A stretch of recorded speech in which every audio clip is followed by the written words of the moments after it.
శ్రీ గురుభ్యో నమః. శ్రీ సాయి సన్నిధి. రఘువీర్ పురందరే. బొంబాయిలో నెలకు కేవలం 35 రూపాయలు సంపాదించుకునే పేద గుమాస్తా రఘువీర్ పురందరే. ఆ మహానగరంలో ఆ కొద్ది జీతంతోనే అతడి తల్లి, సోదరుడు, భార్య, ఒక పసిబిడ్డలతో కూడిన కుటుంబమంతటిని అతడు పోషించుకోవలసి వచ్చేది.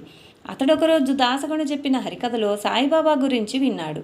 నామదేవు, తుకారాం, సమర్థ రామదాస స్వామి వంటి సద్గురువే సాయినాథుడని విని పురందరే ఆయన్ను సాధ్యమైనంత త్వరలో దర్శించాలని ఉవ్విళ్ళూరసాగాడు. ఒకనాడు బాబా కలలో కనిపించి సిరిడీ రమ్మని చెప్పారు.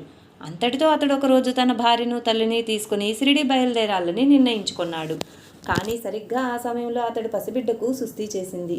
జ్వరంలో ఆ బిడ్డను అంత దూరం ప్రయాణం చేయించడం మంచిది కాదని అతని తల్లి చెప్పింది. కానీ అతడు బాబాపై పూర్ణ విశ్వాసం ఉంచి పట్టుదలగా ఆ రోజునే బయలుదేరాడు. అతనికి గల ఒక్కగానొక్క బిడ్డ ఆరోగ్యం గురించి అతడు వెరవలేదు. చివరికి అతడి విశ్వాసమే నెగ్గింది. వాళ్ళు సిరిడి చేరిన 3వ రోజుకు బిడ్డకు ఆరోగ్యం చక్కబడింది. తర్వాతి విషయాలు అతడు ఇలా చెప్పాడు. తర్వాత నేను బాబాను దర్శించగానే ఆయన నన్ను శాలకు పో అన్నారు. శాల అంటే రాధాకృష్ణ అయ్యి ఇల్లని దీక్షిత్ చెప్పాడు. నేను అక్కడికి వెళితే ఆమె తలుపు తీయకుండానే నేను ఎవరో, ఎందుకొచ్చానో అని వివరాలు అడిగింది. కానీ నన్ను లోపలికి రానివ్వలేదు. నేను 10 నిమిషాలు వేచి చూచి తిరిగి మసీదుకు వెళ్ళాను. నేను ఆ విషయం చెబితే ఆయన నన్ను మళ్ళీ వెళ్ళమన్నారు. నేను వెళ్ళేసరికి ఆమె తలుపు తీసి నా కాళ్ళ మీద పడి ఏడుస్తున్నది. ఆమె స్వభావం అర్థం కాక నేను తికమక పడ్డాను. కానీ ఆ రోజు నుండి జీవితాంతము నన్ను తల్లిలా ప్రేమించి ఆమె నాకు అండ అయ్యింది. నేను సిరిడీలో ఉన్న సమయమంతా ఆమె నా చేత బాబా సేవ చేయించింది. నేను సిరిడీ వెళ్ళిన 3వ రోజున మా పాప ఆరోగ్యం చక్కబడినా బాబా మాము 13వ రోజు వరకు తిరిగి వెళ్ళనివ్వలేదు. 7 శతాబ్దాలుగా నాకు అతనితో సంబంధం ఉన్నది. అతడు 2000 మైళ్ళ దూరంలో ఉన్నా అతడిని ఎన్నడూ మరవను. అతడు లేకుండా నేనేమీ తినను అని బాబా మా అమ్మతో చెప్పారు. నేను అంతవరకు చేస్తున్న ఉపాసనే కొనసాగించమని బాబా చెప్పారు. కనుక నాకు ఇష్టమైన విష్ణు పూజ కొనసాగించాను. ఆయన అనేకసార్లు నన్ను 2 రూపాయలు దక్షిణ కోరుతుండేవారు. కారణం అడిగితే ఆయన నాకు కావలసింది రూపాయలు కాదు, నిష్ఠ, సబూరి అన్నారు. నేనవి సమర్పించాను. ఆయనపై సంపూర్ణ విశ్వాసం ఉంచి ఓరిమితో ఆత్మవికాసం కోసం వేచి ఉన్నాను. వారు నన్ను నిష్ఠ నిలుపుకొమ్మని, ఇచ్చిన మాటను నిలుపుకొమ్మని చెప్పి, నీవెప్పుడు సత్యాన్ని అంటిపెట్టుకుని ఉంటే నీవెక్కడున్నా ఎప్పుడూ నీ వెంటే ఉంటాను అన్నారు. అలానే చేస్తానని చెప్పి అందుకు వారి సహకారం ఉండాలని కోరితే అందుకు ఆయన అంగీకరించారు. ఇతని విశ్వాసానికి తగినట్లే బాబా అతనిని, అతని కుటుంబాన్ని ఆదుకుంటూ వచ్చారు. ఆ కుటుంబం తిరిగి దాదర్ చేరాక పురందరే భార్యకు కలరా వచ్చి వైద్యులు కూడా ఆశ వదులుకున్నప్పుడు వారి ఇంటి ఎదుటనున్న దత్తమందిరం దగ్గర సాయి దర్శనమిచ్చి ఆమెకు ఊది, తీర్థము ఇవ్వమన్నారు. వాటినివ్వగానే ఆమె కోలుకొని ఆరోగ్యవంతురాలైంది. తర్వాత అతడు తరచూ సిరిడీ దర్శిస్తుండేవాడు. ఎప్పుడైనా బాబా కూడా అతన్ని సిరిడీ రమ్మని దీక్షిత్ చేత జాబు రాయిస్తుండేవారు. పురందరే ఆ కొద్దిపాటి జీతంతో అద్దె ఇంట్లో ఎన్నో ఇబ్బందులు పడుతూ ఉండేవాడు. అతడు ఒకసారి సిరిడీ వెళ్ళినప్పుడు అతనితో బాబా, బావు నీ ఒక స్థలం కొని ఇల్లు కట్టుకో అన్నారు. అతడేమీ చెప్పలేక చేయలేక సమ్మతించినట్లు తల మాత్రం ఊపాడు. అంతకుమించి అతడేమీ చేయలేకపోయాడు. అప్పటినుంచి అతడు సిరిడీ వచ్చినప్పుడల్లా ఆ ఇంటి విషయమై బాబా తొందర చేయసాగారు. తాము చెప్పినట్లు అతడు చేయడం లేదని అతన్ని తిట్టిపోసేవారు. ఒకసారైతే అతడిపై రాళ్లు కూడా విసిరారు. కానీ అతడేం చేయగలడు? ఓరిమితో సహించి ఊరుకునేవాడు. చివరకు బడే బాబాతో ఒకసారి సాయి కోపంగా, వాడు నేను మనిషిని అనుకుంటున్నాడో లేక పశువుని అనుకుంటున్నాడో అడుగు, లేకుంటే నేను చెప్పిన పని చేయడేమీ అన్నారు. బడే బాబా సంగతంతా విచారించి పురందరుని నిస్సహాయత అర్థం చేసుకుని ఊరుకున్నాడు. అప్పుడు ఆయన నానా చందోర్కర్, కాకా దీక్షితులతో కూడా అలానే నిష్ఠూరంగా మాట్లాడారు. సంగతంతా విచారించి నానా చందోర్కర్ ఆయనతో, అది అతడి శక్తికి మించిన పని, మీరు అనుమతిస్తే మేమంతా కలిసి అతనికి ఇల్లు కట్టించిస్తాము అన్నాడు. కానీ సాయి, మరెవరో ఆ ఖర్చు భరించడం నాకు ఇష్టం లేదు. ఈ రాంబాబుకు మా ప్రభుత్వం వద్ద చాలా డబ్బుంది, వాడికి ఇల్లు కట్టుకునే శక్తి నేనే ఇస్తాను అన్నారు. నానాకేమీ అర్థం కాలేదు. పురందరే వచ్చినప్పుడల్లా బాబా అతన్ని ఒత్తిడి చేస్తూనే ఉన్నారు. చివరకు స్థలమైనా కొంటే బాబా శాంతిస్తారని ఆశించి బాంద్రా అనే ఊరి బయట తక్కువ వెలకు స్థలం బేరం చేశాడు పురందరే. కానీ ఆ ధనం కూడా అతని వద్ద లేదని తెలిసిన మిత్రుడొకడు ఆ పైకమిచ్చి, నీవు ముందు ఇల్లు కట్టుకో, ఈ రుణం సంగతి తర్వాత చూసుకోవచ్చు అని చెప్పి కాగితం కూడా రాయించుకోలేదు. కానీ తర్వాత అంతకు మించి పురందరే ఏమీ చేయలేకపోయాడు. బాబా కించిత్తు కూడా శాంతించలేదు సరిగదా. ప్రతి చిన్నదానికి అతనిపై కోపంతో తప్పులెంచి సాధిస్తున్నారు. అతని పట్ల బాబా ప్రవర్తన ఎవ్వరికీ అర్థం కాలేదు. ఉదాహరణకు ఒక రామనవమి నాడు భక్తులు బాబా దర్శనానికి కొన్ని ఫర్లాంగుల దూరం నుండి చీమల బారుల్లా తోసుకొస్తున్నారు. వారిని అదుపు చేసే పని పురందరేకు మరొకనికి బాబా అప్పగించారు. పురందరే శక్తివంచన లేకుండా తన కర్తవ్యం నిర్వర్తిస్తున్నా బాబా కోపగించుకుని, ఒరేయ్, నేనెక్కడున్నా నన్ను కొంచెం కూడా శాంతిగా ఉండనివ్వవు. ఈ జనమంతా నా మీద పడి శాంతి లేకుండా చేస్తుంటే ఊరుకుంటావేమి అని గద్దించారు. అతనికి రకరకాల శిక్షలు వేయిస్తానని బెదిరించారు. నిన్నిక్కడే ఈ మసీదులో నా పాదాల వద్ద నేనే పాతేస్తాను, జాగ్రత్త అన్నారు. ఆయన ఎంత అన్యాయంగా తిడుతున్నా అతడు పల్లెత్తు మాటైనా అనకుండా ఆ తిట్లన్నీ స్వీకరిస్తున్నాడు. ఆ మసీదులో ఆయన పాదాల వద్ద స్వయంగా వారే తనని పాతిపెట్టడం అంటే వారి పాదాల వద్ద తనకు శాశ్వత స్థానం కల్పించడమేనని అతడికి తెలుసు కాబోలు. అతడు తన ఇబ్బందులు నివారించడానికి కూడా ప్రయత్నం చేయలేదు. అలాగే మరికొద్ది రోజులు గడిచాయి. ఇక పురందరే పై తిట్లు సాధింపులు పనిచేయవని తలచిగాబోలు సాయి అతనికి ఒక వింతైన శిక్ష విధించారు. రాత్రింబవళ్ళు తెరిపివ్వకుండా అతని తలలో నరాల పోటు బాధించసాగింది. అది చూడలేక అతని బాధ కొంతైనా తగ్గించమని బడే బాబా కూడా సాయిని కోరాడు. బాబా వాడు నా మాట వింటేగా అని మాత్రం అన్నారు. కానీ ఎవరిన్ని చికిత్సలు చేసినా అతని బాధ తగ్గలేదు.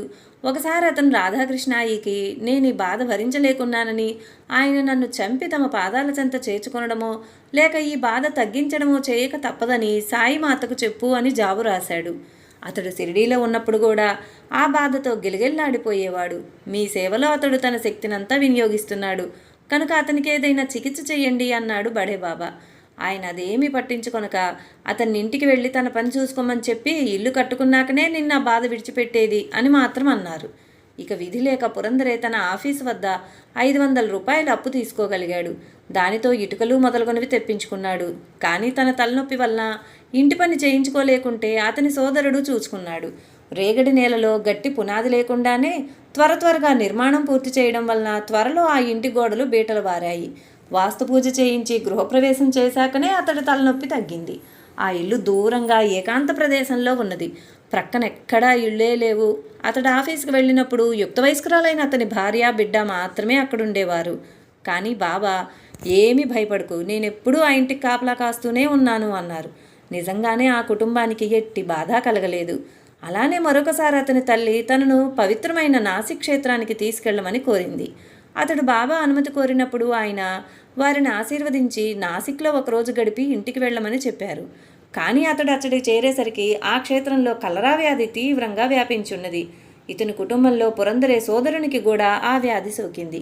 వెంటనే ఆ ఊరు విడిచి వెళ్ళిపోదామని అతని తల్లి చెప్పింది. కానీ సాయి ఆదేశానికి కట్టుబడి ఒకరోజు ఆ క్షేత్రంలో గడిపి ఇంటికి బయలుదేరాడు.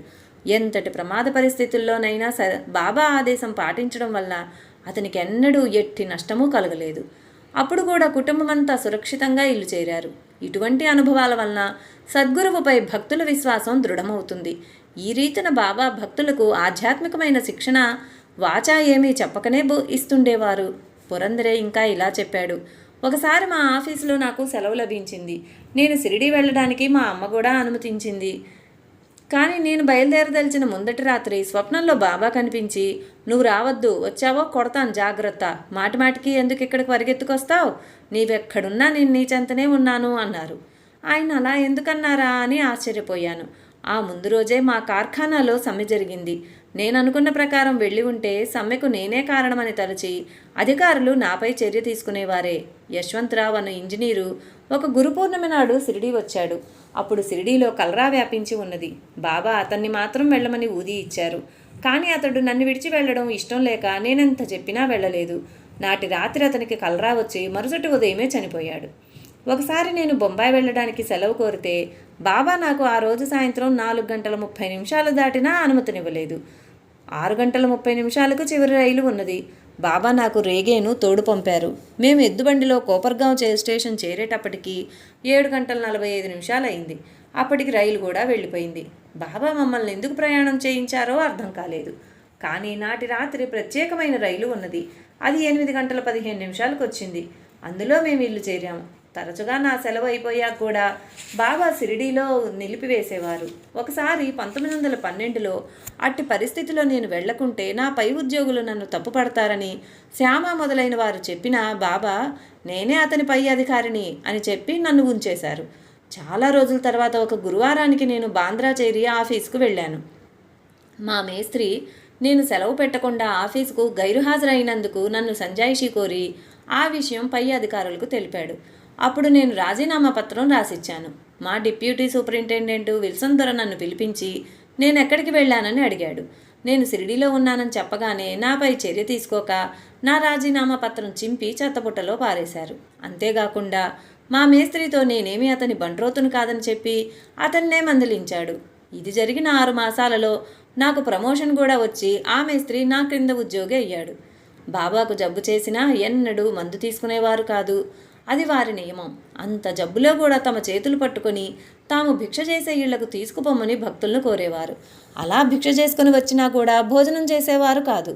అంత సుస్థిలోనూ లిండీకి వెళ్ళడం మొదలైన విధులన్నీ నిర్వర్తించేవారు. ఒకసారి అంత సుస్థిలోనూ ఒకరిచ్చిన నిచ్చెన సహాయంతో ఒక మిద్దె పైకెక్కి ఆ పక్క మిద్దె మీదుగా రాధాకృష్ణ అయ్యి ఇంటికి వెళ్ళారు. అప్పుడు ఒక మనిషి పైకెక్కి ఆయన ఎత్తుకొని కిందకు తీసుకొచ్చాడు. బాబా అతనికి 4 రూపాయలు ఇచ్చి ఎవరి శ్రమను ఊరికే తీసుకోకూడదు అన్నారు. అప్పుడే ఆయన కోసం ఒక చక్రాల కుర్చీ తెచ్చారు కానీ ఆయన ఎన్నడూ దాన్ని వినియోగించలేదు. బాబా చెవితమ్మలకు చిల్లులుండేవి. నేను స్వయంగా చూచాను. ఆయన నగ్నంగా స్నానం చేసేటప్పుడు కూడా చూచాను. ఆయనకు సుంతి చేయలేదు. ఆయన పాట పాడడం స్వయంగా విన్నాను. ఎవరి చేతనైనా కూడా పాడించుకొని వినేవారు. ఎప్పుడైనా నేను సాఠేవాడాలో బాపూసాహెబ్ జోగ్ చదువుతున్న ఏకనాథ భాగవతం వింటుంటే అందులో బాబా మాతో చెబుతున్న విషయాలే దొర్లుతుండేవి. ఉదయమే బాబా ధుని దగ్గర దక్షిణం వైపుకు తిరిగి స్తంభానికి ఆనుకుని ఏమేమో చేస్తుండేవారు. అవి నేను వివరించలేను. అప్పుడు ఆయన వద్దకు ఎవరినీ రానిచ్చేవారు కాదు. సేవకులను మాత్రం ఆ ప్రదేశం శుభ్రం చేయడం, ధునిలో కట్టెలు వేయడం వంటి పనులు చేయనిచ్చేవారు. ఆ సమయంలో ఆయన యా దేహ, పరమాత్మను స్మరిస్తున్నాను వంటి పదాలు ఎంతో నెమ్మదిగా ఉచ్చరించేవారు. అల్లా మాలిక్, అల్లా వలీహై, భగవంతుడు మహాశక్తివంతుడు అని మాత్రం ఎప్పుడూ స్మరిస్తుండేవారు. బాబా ఒకప్పుడు అన్నం మీద నెయ్యి వేసి దాన్ని ధునికి సమర్పించి మిగిలింది తనకు తీసుకొచ్చిమని సగుణమేరుతో చెప్పారు. అప్పటి నుండి అతడు అలానే చేస్తుండేవాడు. బాబా అలాంటి భోజనమే చేసేవారు. ఆ భోజనం సగుణమేరు నాయక్ ఇంటి నుండి వచ్చేది. ముస్లింలు నివేదన ఇచ్చినప్పుడు ఫకీర్ల చేత ఆయన ఫాతిహా చేయించేవారు. ఒకసారి నా వద్దనున్న రాగి కాసులన్నీ ఆయన అడిగి తీసుకున్నారు. వాటిని ఏం చేశారో తెలియలేదు. ఆయన వద్ద కొన్ని పాత నాణేలు ఉన్నాయి. అవి గలగలా మోగకుండా ఒక గుడ్డ సంచిలో పెట్టి పక్క జేబులో ఉంచుకునేవారు. బాబా చాలామంది నుండి వారి దగ్గరున్న డబ్బంతా దక్షిణగా తీసుకునేవారు. అలా ఎందుకు చేసేవారో నాకు తెలియదు. భక్తుడు కారణం అడిగితే నేను ప్రతి వారిని కోరను. ఆ ఫకీరు చూపిన వారిని మాత్రమే కోరతాను. దానికి బదులుగా నేను వారికి 10 రెట్లు ఇవ్వవలసి ఉంటుంది. నా కోసం నేనెప్పుడూ పైకం తీసుకోను. నాకు కుటుంబం మొదలుగున్నవి లేవు కదా, నాకెందుకు అన్నారు బాబా. ఒకసారి ఆయనకు నా వద్దనున్న పైకమంతా ఇచ్చేశాక ఆయన, నీ జేబులో ఇంకా 2 అణాలు కాసున్నది చూసుకో అన్నారు. నేను చూసుకుంటే నిజంగానే ఉన్నది. అది కూడా వారికే సమర్పించాను. ఆయన డబ్బంతా గాయకులకు, ఫకీర్లకు, కీర్తనకారులకు ధారాళంగా ఇచ్చేస్తుండేవారు. దానితో ద్వారకామాయిలోని ధుని కోసం పుష్కలంగా కట్టెలు తెప్పించేవారు. 1915 సంవత్సరంలో ఒకసారి నేను మా తల్లిని, భార్యను తీసుకుని మా అత్తవారింటికి బయలుదేరి రైల్వే స్టేషన్కి వచ్చాను. కానీ తీరా అక్కడికి చేరాక అకస్మాత్తుగా నాకు వెంటనే షిరిడీ వెళ్ళాలనిపించింది. వాళ్ళిద్దరిని స్వగ్రామం వెళ్ళమని చెప్పి నేను షిరిడీ బయలుదేరాను. నా మాటలకు వాళ్ళిద్దరూ నివ్వెరపోయారు. వాళ్ళెంత చెప్పినా వినకుండా నేను షిరిడీ చేరాను. సరిగ్గా నేను వెళ్ళేసరికి బాబా ఉబ్బసంతో తీవ్రంగా బాధపడుతూ ఉన్నారు. ఆయన బాధతో రొప్పుతూ ఉండటం చూచి నేను ఏడ్చాను. ఆయన ఎందుకు ఏడుస్తావు అన్నారు. మీరంతగా బాధపడుతుంటే చూడలేకుండా ఉన్నాను అన్నాను. అందుకు బాబా, భయం లేదు, ఇది అల్లాయే ప్రసాదించారు. 4 రోజుల్లో ఆయనే తగ్గిస్తారు. 3 రోజులుగా నీ గురించి అనుకుంటున్నాను. నిన్ను రమ్మని వ్రాయమని కాకాతో చెప్పాను అన్నారు. నిజానికి కాకా నాకు జాబు రాయలేదు. కారణం బాబాయే తిరిగి నీవు రాయనక్కర్లేదు, అతడే వస్తున్నాడు అన్నారట. వారికి జబ్బుగా ఉన్నట్లు నాకు తెలియకపోయినా నాకై నేనే వారి సన్నిధికి చేరాను. బాబా ఎప్పుడు ధ్యానము, ప్రాణాయామము, పరమార్థము, స్వర్గము, కైలాసము, వైకుంఠము మొదలైన వాటి గురించి ఎన్నడూ చెప్పలేదు. అల్లా అచ్చా కరేగా, దైవం మేలు చేస్తాడు. గరీబ్కో అల్లా భలీద్ హై, పేదలకు పెన్నిధి భగవంతుడు అని మాత్రమే చెప్పేవారు. తమనే పూజించమని ఆయన ఎన్నడూ చెప్పలేదు. శంకరుని, విష్ణువును నీవు ఏది అలవాటుగా పూజిస్తున్నావో అలానే చేస్తుండు అన్నారు. భక్తులకు వారి వారి ఇష్టదైవ రూపాలలో ఆయనయే దర్శనమిచ్చేవారు. సుమారు 1913లో మా అమ్మతో, నా భార్యతో జైసీ జిస్కి నియత్ వైసీ ఉస్కి బర్కత్, ఎవరి భావం ఎలా ఉంటే వారి కట్టి ఫలితమే ఉంటుందని అన్నారు. బాబాకు సంస్కృతం వచ్చని నానా చందోర్కర్ చెప్పాడు. ఆయన భాగవతం మొదలైన గ్రంథాలు తెరిచి భక్తులకు వారికి తగిన శ్లోకాలు చూపుతుండేవారు. ఆయనకు తాము ఎప్పుడు సమాధి చెందబోయేది తెలుసు. 1916 సంవత్సరంలో దసరా పండుగ నాడే వారు తమ కఫ్ని, లంగోట, తలకట్టు విప్పేసి ఈరోజే నా సీమోల్లంఘనం అని కేకలు వేసి వాటిని కాల్చివేశారు. 2 గంటల సేపు తీవ్రమైన కోపావేశంలో ఆయన నగ్నంగా ఉన్నారు. ఆ తర్వాత భక్తులు అతి కష్టం మీద ఆయన చేత కొత్త వస్త్రాలు కట్టించారు. కొత్త వస్త్రాలు ఎప్పుడూ ఆయన కోసం సిద్ధంగా ఉండేవి. 1914 సంవత్సరం ప్రాంతంలో ఒక ఆమె నాకు మంచి జన్మ ఎప్పుడు వస్తుంది అని అడిగింది. వచ్చే జన్మలోనే అన్నారు బాబా. ఆ మరో రోజే ఆమె బావిలోకి దూకింది. కానీ ఆమెను ఎవరో రక్షించారు. జరగబోయే విషయాలు ఆయన ఎంతో అరుదుగా మాత్రమే సూచించేవారు. నేను మాత్రం నా భవిష్యత్తు గురించి ఎన్నడూ అడుగులేదు. సహజంగా నేనెంతో కోపదారిని. అందుకే ఆయన నాతో తరచుగా ఎవరైనా తిట్టినా బాధించినా వారితో తగవులాడద్దు. నీవు ఓర్చుకోలేకుంటే 1-2 మాటలు మాత్రం చెప్పు, లేకుంటే అవతలకు వెళ్ళు, అంతేగాని వారితో యుద్ధం చెయ్యకు అని నాతో చెప్పేవారు. నీవే ఇతరులతో తగవులాడితే నాకెంతో జుగుప్స కలుగుతుంది అనేవారు. బాబా మహాసమాధి చెందడానికి 12 లేక 15 రోజుల ముందు నన్ను, కాకా దీక్షిత్ను బొంబాయి వెళ్ళమని తరిమేశారు. నేను ముందు వెళతాను, మీరు తర్వాత వస్తారు అన్నారు. మసీదులో మాకు సెలవిస్తూ నా సమాధి మాట్లాడుతుంది, నా నామం పలుకుతుంది, నా మట్టి సమాధానమిస్తుంది అని చెప్పి మమ్మల్ని వెంటనే బయలుదేరమన్నారు. అప్పుడు వారికి ఎట్టి సుస్థి లేనందున ఆయన సమాధి చెందుతారని మేము ఊహించలేదు.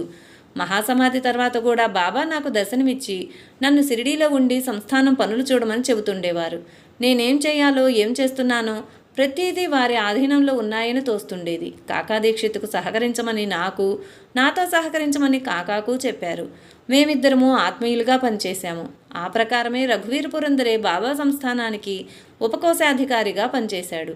పురందరేకు సాయితో గల చనువుకు ఒక చక్కని ఉదాహరణ. ఒకప్పుడు హార్దా గ్రామం నుండి ఎవరో భక్తులు శ్రీ సాయిబాబాకు ఒక పల్లకీ చేయించి పంపించారు. ఆ పల్లకీని భద్రంగా ఒక చెక్కపెట్టెలో పార్సిల్గా బిగించి పంపించారు.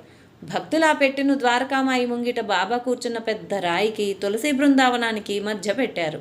భక్తులు దాన్ని తెరవాలని ఎన్నిసార్లు ప్రయత్నించినా సాయి అనుమతించలేదు.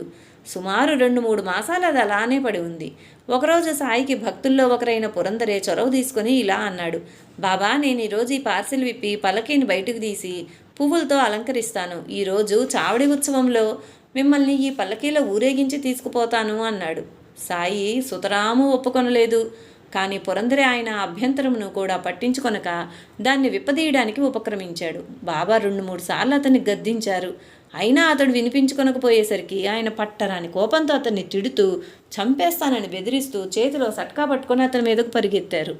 ఆయనలోని ఆవేశం చూసిన భక్తులు భయభ్రాంతులై పారిపోయారు. పురందరే మాత్రం అదేమీ పట్టించుకోకుండా తాను తలపెట్టిన పనికి ఉపక్రమించాడు. నెమ్మదిగా పార్సిల్ విప్పాడు. పల్లకీని విప్పి పూలతో అలంకరించాడు. అంతవరకు ఎంతగానో కేకలు వేస్తున్న బాబా అతడు వినడని నిర్ణయించుకొని శాంతపడ్డారు. అది గుర్తించిన పురందరే పంతంగా, నేడు పల్లకీ ఉత్సవం, మిమ్మల్ని ఈరోజు ఊరేగింపుతో చావడికి తీసుకువెళ్తాను అన్నాడు. తామందుకు మాత్రం సుతరాము అంగీకరించబోమని, తామెట్టి పరిస్థితుల్లోనూ పల్లకీ ఎక్కబోమని నిశ్చయంగా చెప్పారు బాబా. అయితే పల్లకీని ఖాళీగా మోసుకుపోవడం వలన ఉపయోగమేమి? అలా ఊరికే దాన్ని ఎవరు మోస్తారు అంటూనే పల్లకీకి అలంకారం పూర్తి చేస్తున్నాడు. అతడి మొండి వైఖరికి సాయి ఉగ్రులై, నువ్వు ముందెక్కడి నుంచి పోతావా లేదా? నేను చెప్పిన మాట వినకపోతే ఏం చేస్తానో చూడు అంటూ ఇంకా చెడ్డగా తిడుతూ సటకా చూపించి బెదిరించారు. అయినా పురందరే త్వరగా అలంకరణ పూర్తి చేసిన తర్వాతనే సాయి వద్ద సెలవు తీసుకొని స్వగ్రామానికి వెళ్ళాడు. ఆనాటి సాయంత్రం శ్రీమాన్ బూటి, బాబూసాహెబ్ జోగ్ మొదలైన భక్తులందరూ షిరిడీ చరిత్రలోనే మొట్టమొదటి పల్లకీ ఉత్సవమునకు గాను ద్వారకామాయి ముంగిట చేరారు. తాము మాత్రం పల్లకీలో కూర్చొనబోమని సాయిబాబా భీష్మించుకున్నారు. ఇంటి నుంచి సరిగ్గా సమయానికి వచ్చిన పురందరే మాత్రం పల్లకీ లేకుండా తాను చావడోత్సవంలో పాల్గొనబోనని పట్టుబట్టాడు. జోగ్, బూటి మొదలైన భక్తులు సాయిని ఒప్పింపజూచారు. కానీ ఆయన ఒప్పుకోలేదు. భక్తులందరూ ఆయన ఎలాగైనా పల్లకీలో ఊరేగించాలని సంకల్పంతో ఉన్నారు. చివరకు ఒట్టి పల్లకీలో బాబా పాదుకలుంచి ఊరేగించాలని, సాయి మాత్రం పాదచారి అయి ఊరేగింపుతో పాటు చావడికి వెళ్లాలని నిశ్చయమైంది. సరిగ్గా సమయానికి బాబా, పల్లకీని నేను భుజంపై ఎత్తుకునేదా అని అడిగాడు పురందరే. ఆ పని నువ్వు చేయడానికి వీల్లేదు. 125 వత్తుల దివిటీని వెలిగించి నువ్వు పట్టుకో అన్నారు బాబా. చివరికి పల్లకీ ఊరేగింపుతో చావడికి బయలుదేరింది. నాటి ఉత్సవం పూర్తయ్యాక ఆ పల్లకి 3-4 రోజుల పాటు చావడిలోనే ఉండిపోయింది. కారణం, దాన్ని ద్వారకామాయిలోకి తీసుకుని రావడానికి సాయి ఒప్పుకొనలేదు. చివరకు ఎలాగో దాన్ని ఒక్క రాత్రి మాత్రం మసీదు ముంగిట ఉంచారు. అప్పుడు దానికి ఉన్న వెండి సింహాలను దొంగలెత్తుకెళ్లారు కనుక ఆ పల్లకీని ఉంచడానికి ఒక రేకుల షెడ్డు నిర్మించాలని భక్తులు నిశ్చయించారు. బాబా అనుమతి కోరకనే షెడ్డును నిర్మించనారంభించాడు పురందరే. బాబా ఆ సమయంలో లెండి తోటకు వెళ్ళారు. కానీ అతడు ఆ పని ప్రారంభించగానే ఆయన గబగబా అచ్చటికొచ్చి, అక్కడ నువ్వేం చేస్తున్నావు అని గద్దించారు. అతడు నవ్వుతూ మీ పల్లకీకి చిన్న షెడ్డు నిర్మించనిమ్మని బతిమాలాడు. బాబా మరింత తీవ్రంగా, నాకు నువ్వు వద్దు, పల్లకీ షెడ్డు అసలే వద్దు, ఫో అని కేకలు వేశారు. కానీ కాసేపటికి ఆయన పూర్తిగా శాంతించి పురందరే చేస్తున్న పనిలో జోక్యం చేసుకోలేదు. మధ్యాహ్నారతి చేసి భక్తులందరూ ఇళ్లకు వెళ్ళారు. పురందరే మాత్రం షెడ్డు పని చేస్తూనే ఉన్నాడు. భక్తులంతా తిరిగి మసీదు చేరినా కూడా పురందరే భోజనమైనా చేయకుండా పనిచేస్తున్నాడు. ఆ పరిస్థితిని సాయి భరించలేకుండా ఉన్నారు. ఒకసారి ఆయన నెమ్మదిగా చెబుతారు, ఒకసారి మందలిస్తారు, మరొకసారి గద్దిస్తారు, భోజనానికి వెళ్లకుంటే కొడతానని బెదిరిస్తారు. కొంతసేపు పట్టరాని కోపంతో మాట్లాడకుండా కూర్చుంటారు. పదే పదే అతనికేసి చూస్తారు. తమ చేత్తో పొట్టని మురుకుంటారు. ఆ పనికిమాలినవాడు భోజనానికైనా పోకుండా నా ప్రాణం తీస్తున్నాడు, నువ్వైనా వాడిని పిలుచుకుపోరా అని సాటి భక్తులతో చెప్పారు. చివరకు ఎంతో వ్యధతో కాకాసాహెబ్తో ఇలా అన్నారు, నేను వాడితో ఎలా వేగేది? అందరూ భోజనాలు చేసి వచ్చారు, వాడు మాత్రం వెళ్ళడు. వట్టి మూర్ఖుడు. కాదు బాబా, అతడు సెలవు పెట్టుకొని వచ్చాడు. వెళ్లే లోపల షెడ్డు పూర్తి చేయాలని అతని ప్రయత్నం. అతన్ని భోజనానికి పిలిచికెళ్ళానా అని అన్నాడు కాకా. నువ్వు పిలిచినా రాడరా, నేను చెబితేనే వినలేదు అన్నారు బాబా. కొద్దిసేపట్లో పురందరే పరుగున వచ్చి బాబా పాదాలపై పడి పసివానిలా ఏడ్చాడు. ఎందుకురా ఏడుస్తావు, ఊరుకో అన్నారు బాబా. అతడు కళ్ళు తుడుచుకుంటూ, బాబా పొద్దుటి నుండి నన్ను అంత తీవ్రంగా తిడుతూనే ఉన్నారు, కొడతాను చంపుతానంటూ బెదిరిస్తున్నారు. కానీ నేను ఒక్క పూట భోజనం చేయలేదని అంత తల్లడిల్లిపోతున్నారే. నేనంటే మీకెందుకు ఇంత దయ? మీ వల్లే నన్ను కనిపెట్టి ఉండేవారు ఎవరున్నారు అన్నాడు. నోర్మై, వెళ్ళి భోజనం చేయి, నా పేగుల ఆకలితో మాడిపోతున్నాయి అన్నారు బాబా. 2 అడుగులు వేసిన పురందరే వెనక్కి తిరిగి, నేను వెళ్ళగానే మీరు ఇవన్నీ పీకి పారేస్తారు అన్నాడు. బాబా ముఖంలో ప్రేమభావం పెళ్ళుబిక్కింది. నేనేమన్నా రాక్షసుణ్ణా? నువ్వు అనుకున్నట్లు నేనేమీ చెయ్యనులే, ఎంతైనా నువ్వు నా బిడ్డవు కదా అన్నారు. పురందరే భోంచేసి వచ్చి సాయంత్రానికి షెడ్డుకు ఒక తలుపు కూడా బిగించాడు. ఇంకొక తలుపు బిగించవలసి ఉంది. అతడు పల్లకీని ఆ గదిలో పెట్టి సాయి పాదాలకు ప్రణమిల్లి, బాబా నా సెలవైపోయింది, ఇంకొక తలుపు మాత్రమే బిగించాలి, తాచా పాటిల్ ఆ కాస్త పూర్తి చేసి పెడతాడు అన్నాడు. ఆ సంగతి రేపు ఆలోచిస్తాంలే, నువ్వు పోయి విశ్రాంతి తీసుకో అన్నారు బాబా. పురందరే మర్నాడు ఉదయమే కాకడ ఆరతి పూర్తి కాగానే వెళ్ళడానికి సాయిని సెలవు కోరాడు. నీ పని పూర్తి చేసి వెళ్ళు, మనం పూనుకున్న పనిని మనమే పూర్తి చేయాలి, ఇంకొకళ్ళకి ఎప్పుడూ అప్పగించకూడదు, వీలైనంత తరచుగా షిరిడీ వస్తుండాలి అన్నారు. మీరు రమ్మన్నప్పుడు వస్తాము, పొమ్మని ఆదేశించినప్పుడు వెళ్తాము అన్నాడు అతను. నేను అందరినీ ఎంతో తరచుగా షిరిడీ పిలుస్తుంటాను, కానీ పిలిచినప్పుడల్లా రావడానికి అందరూ సిద్ధంగా ఉండరు. నువ్వు వెళ్ళి నీ పని పూర్తి చేయి, రేపొద్దున ఆరతయ్యాక వెళ్దూ గాని అన్నారు. పురందరే అలానే చేశాడు. మర్నాడు అతనికి సెలవిస్తూ సాయి, 1 రోజు తర్వాత ఇక్కడికి రావడం మరవద్దు అన్నారు. నేడు ద్వారకామాయిలో రథాన్ని ఉంచుతున్న గది ఆనాడు పురందరే నిర్మించిందే. శ్రీ సాయినాథ్ మహారాజుకి జై. లైక్ చేయండి, షేర్ చేయండి, సబ్స్క్రైబ్ చేయండి. కొత్తగా సబ్స్క్రైబ్ చేసిన వారు పక్కనే ఉన్న బెల్ ఐకాన్ ప్రెస్ చేసి ఆల్ అని ప్రెస్ చేస్తే నా నోటిఫికేషన్స్ వెంటనే మీకు అందుతాయి. Thank you.